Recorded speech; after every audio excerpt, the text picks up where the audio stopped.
So there was only one obstacle that was stopping me from spiritually awakening and maintaining it.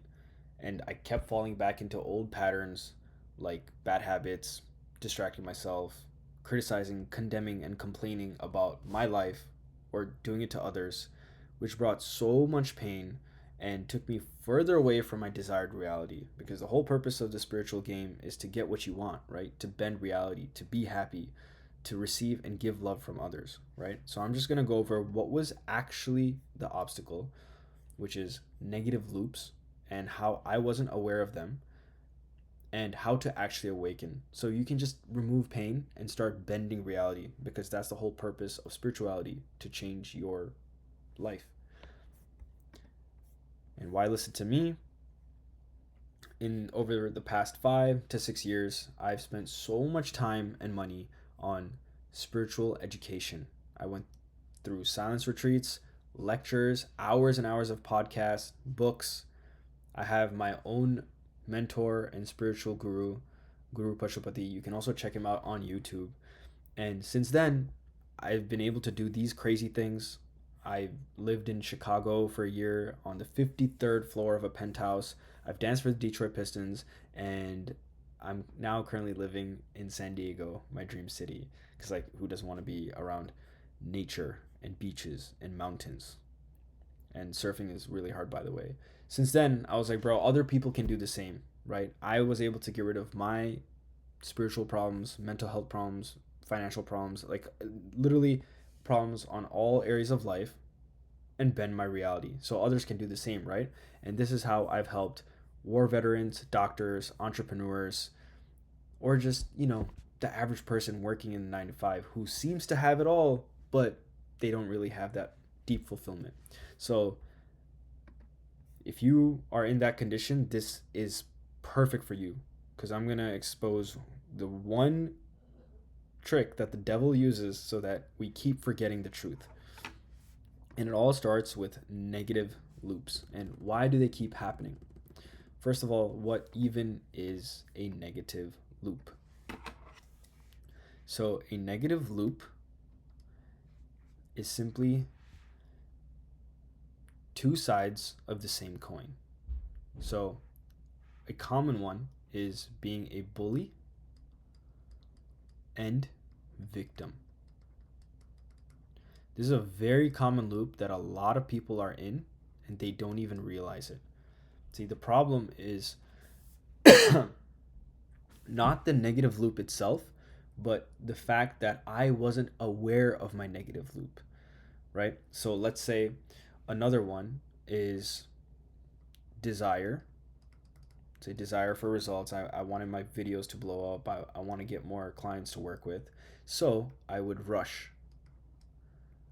And I was like, I need the result now. I need to do whatever it takes, all the strategies, all the thinking, which put me in a spiral of even wanting it more and more badly. So these are two common negative loops, right?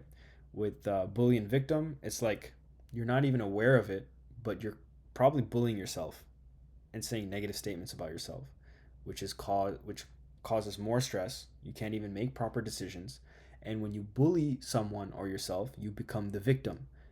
If you are the victim, which irritates you even more, because like who likes a weak person or weak qualities?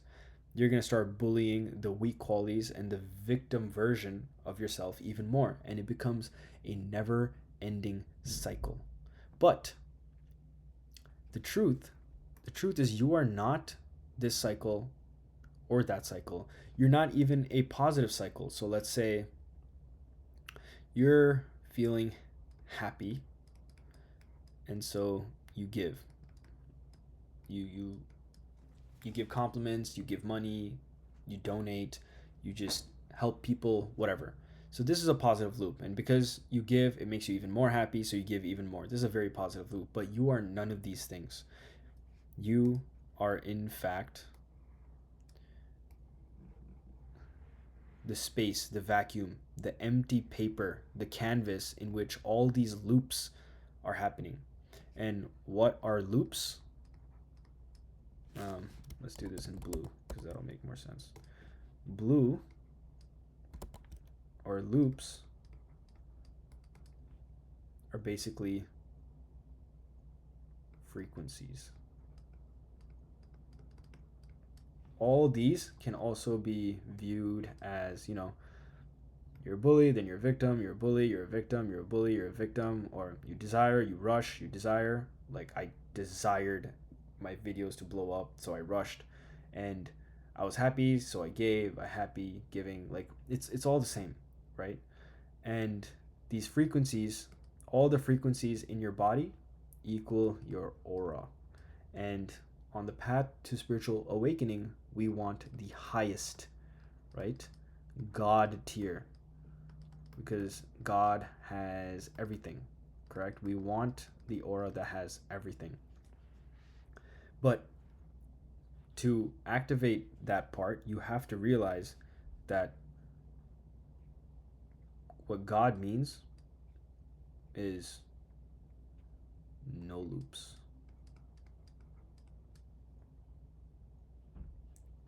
If you can be aware of all the loops and remove them, you realize that to be God and to have a spiritual awakening, you have to be the canvas that is empty.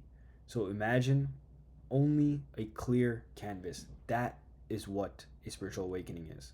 And what's stopping you from having that spiritual awakening and maintaining it is all these frequencies, good and bad, right?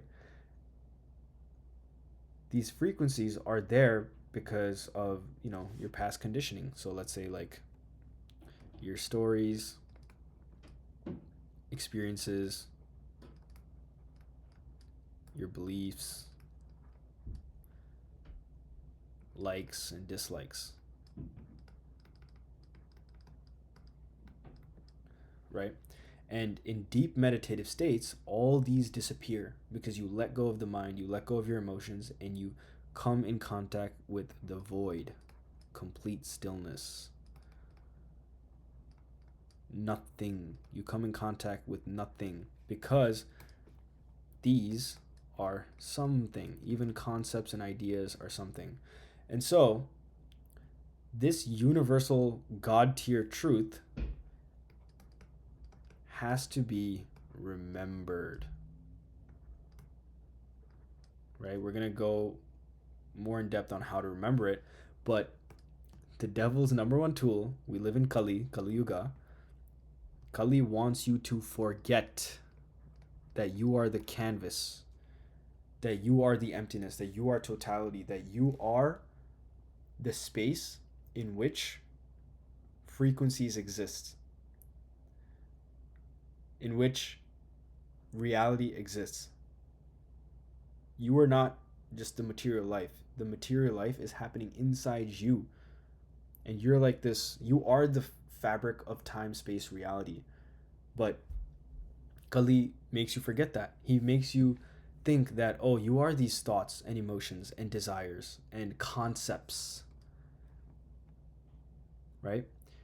He makes you forget that you are this, and he replaces it. So I guess he makes you forget, and then he replaces it with the mind, right? And the mind is just used to all these different loops, right? Add all the contents of your mind and the vibes and the conceptions and definitions you have.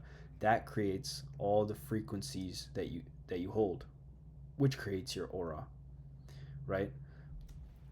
It's fairly simple, bro. Like, the more you get sucked into distractions that don't align with your one true mission of spiritually awakening, distractions like, I don't know, for me, it's TV, scrolling, too much of food, too much of anything, really. Then my nervous system gets shot, and I start craving stuff. Whoops.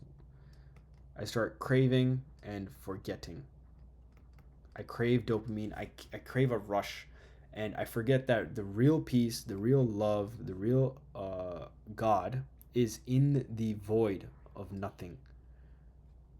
But how can you experience nothing when you are constantly looping with different things? Then you start becoming a pepperoni pizza. And in fact, like, you start developing physical conditions. Maybe you start lose hair, you start gaining weight, you start overeating, you start breaking out with acne because, like, you know, who wants to look like a pepperoni pizza? The goal is to become a cheese pizza, empty, clear, always remembering that you are nothing. You are the void. You are emptiness. And how do you maintain this, right? So, how do you actually awaken? Okay. There is literally just one word which has been passed down for thousands and thousands of years. It is called sadhana, which means your spiritual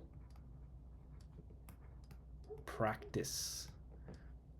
Are you doing your spiritual practice? Because what happens is, let's say this is your body,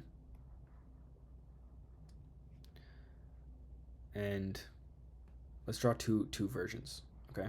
One that is spiritually awakened and one that keeps forgetting the truth of reality, gets stuck into different kind of loops. So, and let's call this bad boy our awareness, okay? Because you can move your awareness, right, from different places and different things. Like right now it's on me. You can move your awareness to your feet. You can move your awareness to your room. You can even move your awareness to the concept of eating ramen in Japan, right? Most of life, we have been programmed by Kali and modern society to be in our head, which takes us to our mind. And I already mentioned that our mind has all these concepts, ideas, ideologies, patterns, behaviors, right? When that happens, we start losing sensitivity to our body. And why is that important? Because you know you are actually awake when you can feel. When you can feel pain. If you can't feel pain, you can't feel emotion. And so, to feel the positive, you have to be able to feel the negative. And I like this quote a lot, which is, in order to feel God, you have to be able to feel the devil. In order to feel love, you have to be able to feel pain. But if you're so deep in your head, you're only going to be feeling distractions, cheap dopamine, anything but the truth. And so your body starts getting clogged up with so much pain, physical, mental, emotional, that your life is going to be like a constant loop. Because, distractions like drugs, food, they distract you from feeling your body and gives you temporary pleasure. What we want to do is take our awareness and keep it on the entire body. That is the purpose of our spiritual practice. What is spiritual practice? Yoga, breathwork, meditation. In this order. Right? We can do a quick meditation right now. If you can close your eyes, don't close your eyes. Just look at me. Relax your muscles in your body, in your face, and just observe your breath as it's already moving. There might be a tendency to control your breath, but just let it flow. And observe if it's moving your stomach, moving your chest. Is it at the inhale? Is it at the exhale? Watch where it turns from inhale to exhale and exhale to inhale.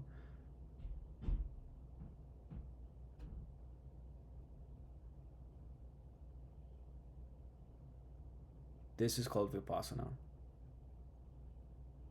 What monks have been doing for years. All right. So you can stop now.